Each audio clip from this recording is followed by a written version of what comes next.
మీకు ఒక మాట చెప్పాలనుకుంటున్నాను. అది లైక్స్ కోసం, వ్యూస్ కోసం కాదు. లైఫ్ కోసం. ఎందుకంటే ఎందుకు చెప్పాలనిపిస్తుంది. ఓకే. లైఫ్ అనేది ఒకటే ఉంటుంది. దేనికైనా సెకండ్ ఛాన్స్ ఉంటుంది కానీ ప్రాణానికి సెకండ్ ఛాన్స్ ఉంటుంది. అండ్ మనల్ని నమ్ముకొని ఉండేవాళ్ళు ఉంటారు. అలాగే మనం కూడా ఎంతో ప్రేమగా చూసుకునే వాళ్ళు ఉంటారు. సో మనకేమైనా అయితే వాళ్ళు ఏమైపోతారు. అది ఖచ్చితంగా అందరూ ఆలోచించాలి. ఎందుకంటే ప్రొఫెషనల్గా చాలామంది టెన్షన్స్ ఉండొచ్చు. అలాగే పర్సనల్గా కూడా టెన్షన్స్ ఉండొచ్చు. ప్రొఫెషనల్గా టెన్షన్ ఉందనుకోండి, ఫ్యామిలీతో కూర్చొని మాట్లాడండి. అదే పర్సనల్గా టెన్షన్ ఉందనుకోండి, ఫ్రెండ్స్తో కూర్చొని మాట్లాడండి. మనకి ఈ సౌకర్యం ఉంది. ఎందుకంటే మనం కూర్చొని మాట్లాడే ఇంపార్టెంట్. ఏదైనా మనసులో ఒక ప్రాబ్లం ఉంది, మీకు ఏదో మెంటల్ టెన్షన్ ఉంది, ఫ్యామిలీతో షేర్ చేసుకోండి, ఫ్రీ అవుతారు కదా. అదే ఫ్యామిలీలో మెంటల్ టెన్షన్ ఉంది, ఫ్రెండ్స్తో షేర్ చేసుకోండి, మనసు ఫ్రీ అవుద్ది కదా. అప్పుడు మీరు అసలు చనిపోవాలనే ఆలోచన, ఈ పిచ్చి పిచ్చి ఆలోచనలు అవి రావు కదా మనసుకి. చనిపోవడం సరే, మీరు ఏదైనా ప్రాబ్లం ఉంది, చనిపోయారు అనుకోండి, చనిపోయే రైట్స్ మీకుందా?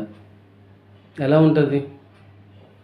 నిన్ను నమ్ముకొని పేరెంట్స్ ఉన్నారు, నిన్ను నమ్ముకొని భార్య వచ్చింది, పిల్లలు ఉన్నారు, వాళ్ళకి అన్యాయం చేసి మనం చనిపోయే రైట్స్ మనకి ఎక్కడ ఉంటుంది చెప్పండి? ఉండదు. మనకి బతికే ఛాన్స్ లేదని మనం ఎప్పుడు అనుకునేటప్పుడు మనం చనిపోయే ఛాన్స్ కూడా, చనిపోయే రైట్ కూడా లేదు. అది ఖచ్చితంగా చెప్తున్నాను. ఎందుకంటే నా మనసు నుంచి వస్తున్నాయి వర్డ్స్. అందుకే ఇది టేక్లో అవేం కాదు. ఏ వర్డ్ వస్తే అది వర్డ్ పెట్టేస్తాను. ఎందుకంటే మనకి నేను బతకలేనని మీరు ఫిక్స్ అయినప్పుడు మీరు చనిపోయే రైట్స్ కూడా మీకు లేవు. పిల్లలు, డాడీ లేవండి. ఇప్పుడు ఓకే, ఎందుకు చెప్తున్నానంటే మా కొలీగ్ ఫ్రెండ్ ఇలా చనిపోయారు. అది ప్రొఫెషనల్ ప్రాబ్లమా, పర్సనల్ ప్రాబ్లమా ఎవరికి తెలియదు.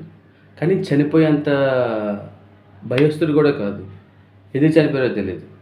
ఇప్పుడు వాళ్ళ పిల్లలు ఉన్నారు, డాడీ లేవండి అని ఏడుస్తున్నారు. డాడీ వస్తారా? ఆ లోటుని ఎవరు తీరుస్తారండి? చిన్న పిల్లలు 5 years 6 years పిల్లలు డాడీ లేకపోతే ఎలా ఉంటారు చెప్పండి? అసలు లైఫ్ అంటే అంత సింపుల్గా ఉందా? ఒక క్షణం మనం ఏదైనా పని చేసాము, ఒక క్షణం మీరు ఆలోచిస్తే ఈ డెసిషన్స్ రావు కదా.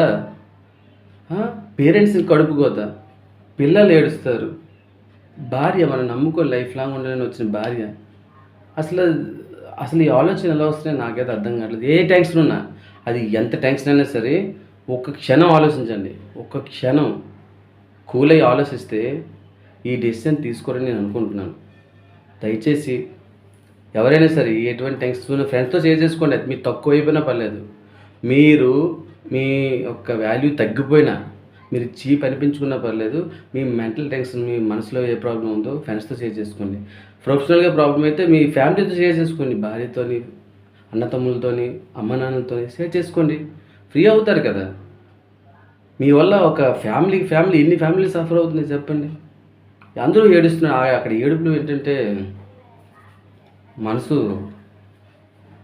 అక్కడ ఏడుపు తప్ప ఇంకేం లేదు మాకు కూడా. దయచేసి ఆలోచించండి. లైఫ్ అంటే మామూలు విషయం కాదు.